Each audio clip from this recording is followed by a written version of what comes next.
దేవుని నామానికి వందనాలు. దేవుని నామమున మీ అందరికీ కూడా శుభములు తెలియజేస్తున్నాం. మీ అందరికీ కూడా శుభము కలుగునుగాక. ఎలా ఉన్నారండి? అందరూ సంతోషంగా ఉన్నారా? బాగున్నారా? ప్రతిదినము వాక్యానుసారమైనటువంటి జీవితం, ప్రార్థనతో కూడినటువంటి జీవితాన్ని కొనసాగిస్తున్నారా? ఇటు కృప దేవుడు దయచేయాలని ప్రతిదినము మిమ్మల్ని బట్టి కూడా నేను ప్రార్థిస్తూ ఉంటున్నా. దేవుడు మిమ్మల్ని దీవించి ఆశీర్వదించునుగాక. ఈ యొక్క సమయమున యెహెజ్కేలు 18వ అధ్యాయము 21వ వచనమును మనము ధ్యానించుకుందాం. అయితే దుష్టుడు తాను చేసిన పాపములన్నిటిని వీడిచి, ఏమండి, నా కట్టడలన్నిటినీ అనుసరించి నీతిని అనుసరించి న్యాయమును జరిగించిన ఎడల అతడు మరణము నొందడు, అవశ్యముగా అతడు బ్రతుకును. ఇక్కడ చూసినట్టయితే దేవుని మాట సెలవిస్తా ఉన్నది, దుష్టుడు తాను చేసినటువంటి పాపములను విడిచిపెట్టాలా. ఒకవేళ ఈ యొక్క సమయమున, ఈ యొక్క దినమున నీలో ప్రియమైనటువంటి దేవుని బిడ్డ ఏదైనా పాపము ఉన్నదా? ఆ పాపము వలన నీవు అనుకుంటున్నావేమో ఇక దేవుడు, ఏమండి, చాలామంది అనుకుంటా ఉంటారు ఇక దేవుడు నన్ను క్షమించడేమోనని. ఏమండి, ఈ విధమైనటువంటి దోషభరితమైనటువంటి జీవితం నాలో ఉంది కనుక దేవుడు నా ప్రార్థన వినడని, నన్ను క్షమించడని, నన్ను చూడడని, ఇక నా బ్రతుకు ఇంతేనని దినదినము ఆ యొక్క దొంగ ఊబిలోన ఇరుకుపోతా ఉంటున్నారు, కూరుకుపోతా ఉంటున్నారు. ఏమండి, దేవుడు ప్రేమ గలవాడు. దేవునికి స్తోత్రం. ఆయన మాట్లాడుతున్నాడు, నీలో గనక ఏదైనా పాపము ఉంటే ఆ పాపమును విడిచిపెట్టి నా కట్టడలను అనుసరించు, నీతిని అనుసరించి న్యాయమును జరిగించు బిడ్డ, అప్పుడు నీవు మరణము నొందవు, అవశ్యముగా నీవు బ్రతుకుతావని సెలవిస్తా ఉంటున్నది మాట. అంటే ఏదైనా ఒకవేళ దేవుడికి వ్యతిరేకమైనటువంటి ఆయాసకరమైనటువంటి జీవితం ఒకవేళ నువ్వు జీవిస్తున్నావా, ఈ యొక్క మాట వింటున్నటువంటి నీవు అట్టి పాపభరితమైనటువంటి దోషభరితమైనటువంటి అక్రియలను, కార్యములను నీవు విడిచినట్టయితే, దేవుణ్ణి ఆశ్రయించి ప్రభువా నన్ను క్షమించు, ఇదిగో నీ యొక్క వాక్యానుసారమైన జీవితము నేను జీవిస్తాను ప్రభువా, నీ మార్గమును నేను ఎన్నుకుంటాను ప్రభువా అని గనక నువ్వు దేవుడి యొద్ద ప్రార్థన చేసుకొని దేవుని ఆధారం గనక చేసుకున్నట్టయితే దేవుడు నిన్ను నీతిమంతుడిగా తీరుస్తాడు. అట్టి నీతిని నువ్వు పొందుకొని నీతిమంతుడిగా నువ్వు జీవిస్తూ నీతిని అనుసరించి న్యాయమును జరిగిస్తే గనక నీవు బ్రతుకుతావు, నీకు మరణము ఉండదు అని దేవుని వాక్యం సెలవిస్తూ ఉంది. ఏమండి, ఇంతకు నీతి అంటే ఏంటండి కదండి? నీతి అంటే దేవునికి ప్రీతికరంగా బ్రతకడం, ఆజ్ఞానుసారమైన జీవితాన్ని జీవించడమే నీతి. యేసు ప్రభువుల వారు ధర్మశాస్త్రంలో ఉన్నటువంటి వేల ఆజ్ఞలను అనుసరించినాడండి, గనుక నీతిమంతుడైనాడు ఆయన. ఏమండి, మరి మనము, మరి నీవు, ఏమండి, అలాగా ఆ వేలాది ఆజ్ఞలను మనుష్యుడు అనుసరించి నడవలేక పడిపోతూ పాపం చేస్తూ ఉంటున్నాడండి. అందుకే వ్రాసి ఉంది వాక్యము, మనుషులందరూ పాపము చేసి దేవుడు అనుగ్రహించు మహిమను పొందలేకపోవచ్చున్నారు. గనుక దేవుడు మనకు ఒక అవకాశం ఇచ్చినాడండి. ఏంటి అనేసి అంటే, ఎవరైతే యేసు ప్రభువుల వారిని నమ్మి ఆయన మార్గంలో ఎవరైతే నడుస్తారో వారికి దేవుడు ఇచ్చినటువంటి బహుమానమే నీతి. కాబట్టి ఇక్కడ వాక్యం చెప్తా ఉంది, దుష్టత్వమును, పాపమును నీవు విడిచి నా కట్టడలను, నా మార్గములో నీవు గనక నడిచినట్టయితే ఇదిగో నీవు నీతిమంతుడవుగా తీర్చబడతావు. అట్టి నీతిని అనుసరించి న్యాయమును జరిగిస్తే గనక నీవు బ్రతుకుతావు. దేవునికి స్తోత్రములు. అని ఏ విధంగానండి? రోమా 3వ అధ్యాయం ఒకసారి చూద్దామండి మనం. రోమ 3వ అధ్యాయము 21వ వచనం ఒకసారి గమనిద్దాం. ఏమండి, దేవుని అనుసరించి దేవుని మార్గంలో నడిస్తే మనం నీతిమంతులుగా అవుతామా? చూద్దాం 21వ వచనం. ఇట్లుండగా ధర్మశాస్త్రమునకు వేరుగా దేవుని నీతి బయలుపడుచున్నది, దానికి ధర్మశాస్త్రమును ప్రవక్తలను సాక్ష్యమిచ్చుచున్నారు. అది యేసుక్రీస్తు నందలి విశ్వాసం మూలమైనదై నమ్మువారందరికీ కలుగు దేవుని నీతి అయి ఉన్నది.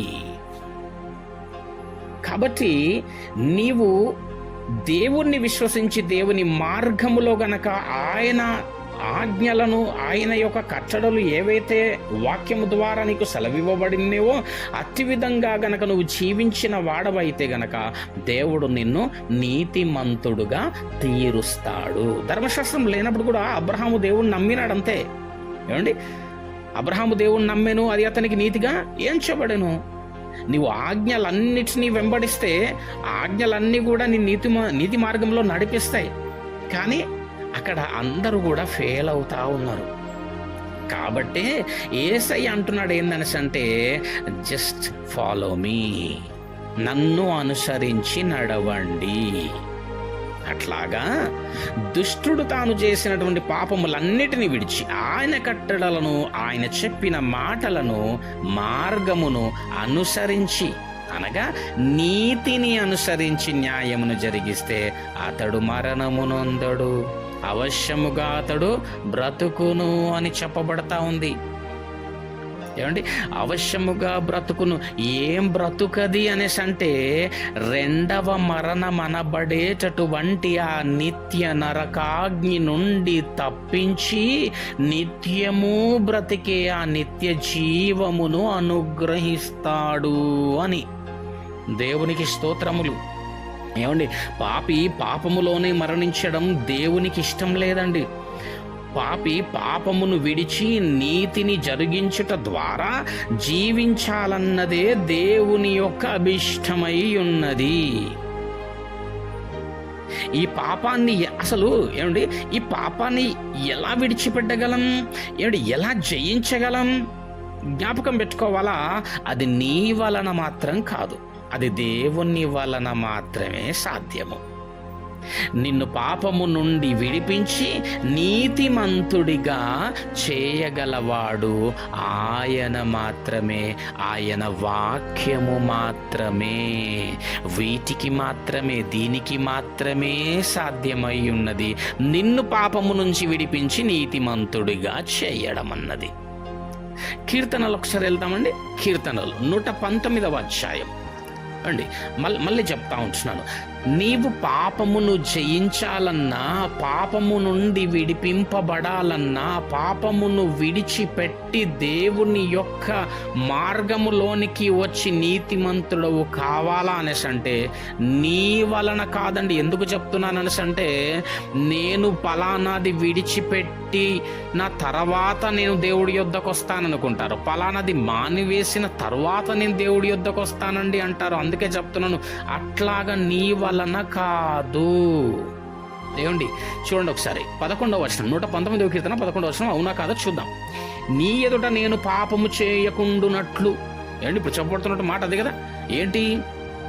దేవుని ఎదుట పాపము చేయువారమై ఉండరాదు, పాపమును విడిచిపెట్టువారమై ఉండాలి. కానీ అనేకులు ఏమనుకుంటా ఉంటున్నారు, విడిచిపెట్టిన తర్వాత వస్తానండి, అందుకే నేను దేవునిలోనికి రావడం లేదండి. పలానా పాపం ఉందండి, అది విడిచిపెట్టిన తర్వాతనే నేను వస్తాను అనుకుంటున్నానండి, కాబట్టి రాలేకపోతున్నానండి. అది విడిచిపెట్టినాక వస్తానండి, అది మానేసినాక వస్తానండి, అది తీసేసుకున్నాక వస్తానండి అనేసి అంటున్నారండి. అది మీ వలన కాదండి, అది దేవుని యొక్క వాక్యము ద్వారా మాత్రమే సాధ్యము. వాక్యమే దేవుడు. చూడండి, ఇక్కడ నీ ఎదుట నేను పాపము చేయకుండునట్లు అంటే, ప్రభువా నేను నీ ఎదుట పాపము చేయకుండా ఉండాలంటే అక్కడ చెప్పబడుతుంది సమాధానం. చూడండి నెక్స్ట్ లైన్లో, నా హృదయములో నీ వాక్యము ఉంచుకొని ఉన్నాను. ఎక్కడ ఉంచుకొని ఉన్నాడంట వాక్యాన్ని? హృదయములో. సామెతల్లో కూడా 3వ అధ్యాయంలో అదే చెప్తా ఉంటున్నది కదా వాక్యం. ఎక్కడ ఉండాలంటే వాక్యము? నీ హృదయం అనే పలక పైన. ఎక్కడుందండి మరి వాక్యము? ఏమండి?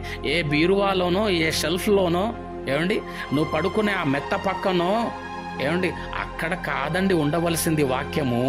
నీ హృదయములో ఉండాలా. అప్పుడు ఆ వాక్యము నిన్ను పాపము నుంచి విడిపిస్తుంది, తప్పిస్తుంది, నీతి మార్గములోనికి నడిపించి నిన్ను నీతిమంతుడుగా తీరుస్తుంది. దేవునికి స్తోత్రం, హల్లెలూయా. కావున ప్రియమైనటువంటి వారలారా, ఈ యెహెజ్కేలులో ఒక చక్కటి మాట ఉంది, అక్కడ చూద్దాం. ఒకవేళ నీవు గనక అట్టి విధముగా నీతిని అనుసరించి న్యాయము జరిగించిన ఎడల అతడు మరణమునొందడు, అవశ్యముగా అతడు బ్రతుకును. 22వ వచనము. అతడు చేసిన అట్టి విధంగా పాపమున్నటువంటి వాడు, ఆ పాపమును విడిచిపెట్టి దేవుని మార్గంలోనికి ఎవరైతే వచ్చినారో అతడు చేసిన అపరాధములలో ఒక్కటియు జ్ఞాపకములోనికి రాదు. హల్లెలూయా. ఏమండి? అతని నీతిని బట్టి అతడు బ్రతుకును. అంటే ఎవరైతే ఇప్పటి వరకు చెప్పబడినటువంటి ఈ వాక్య ప్రకారముగా ఎట్టి పాపదోష భరితమైనటువంటి క్రియలు, కార్యములు నీ జీవితంలో ఉన్నప్పటికీ వాటిని గనక విడిచిపెట్టి వాక్యమును చేతబట్టి దేవుని మార్గములో నిలబడితే గనక దేవుడు మాట సెలవిస్తా ఉంటున్నాడు. అతడు చేసిన అపరాధములలో, అంటే నీ జీవితంలో ఇప్పటి వరకు ఉన్నటువంటి ఏ అపరాధములలో ఒక్కటి కూడా జ్ఞాపకంలోనికి రాదంట. నీ నీతి నిన్ను బ్రతికిస్తుందంట. అంటే ఏం చేస్తుంది అన్నమాట? నీతి నిన్ను నిత్య జీవమునకు నడిపిస్తుంది, నిత్య జీవపు వారసులుగా నిలబెడుతుంది.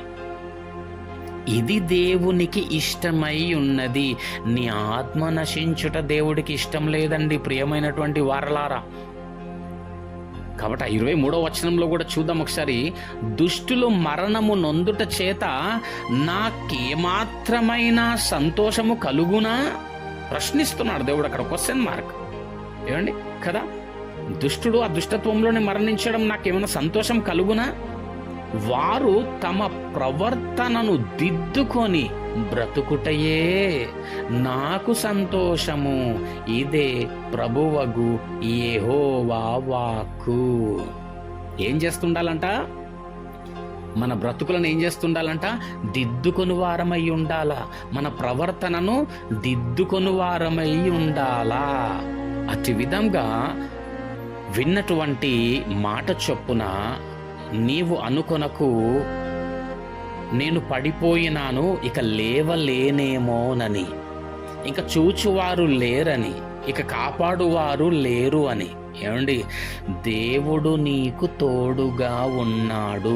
నిన్ను విడిచిపెట్టువాడు కాడు, నిన్ను ఎడబాయువాడు కాడు. ఆయన నీలో ఉన్నవాడై ఉన్నాడు. ఇటు విధమైనటువంటి నడిపింపు, ఇటు విధమైనటువంటి నడవడిక దేవుడు మనకు అనుగ్రహించునుగాక. తను మన కొరకు సిద్ధపరిచినటువంటి ఆ పరలోక రాజ్యమును దేవుడు మనకు దయచేయునుగాక.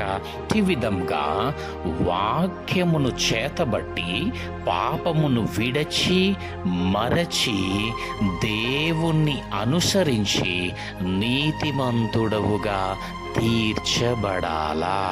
ఇటు దీవెన కృప ఆశీర్వాదము దేవుడు మనందరికీ అనుగ్రహించి తన తోడును మనకు దయచేయునుగాక. ఆమె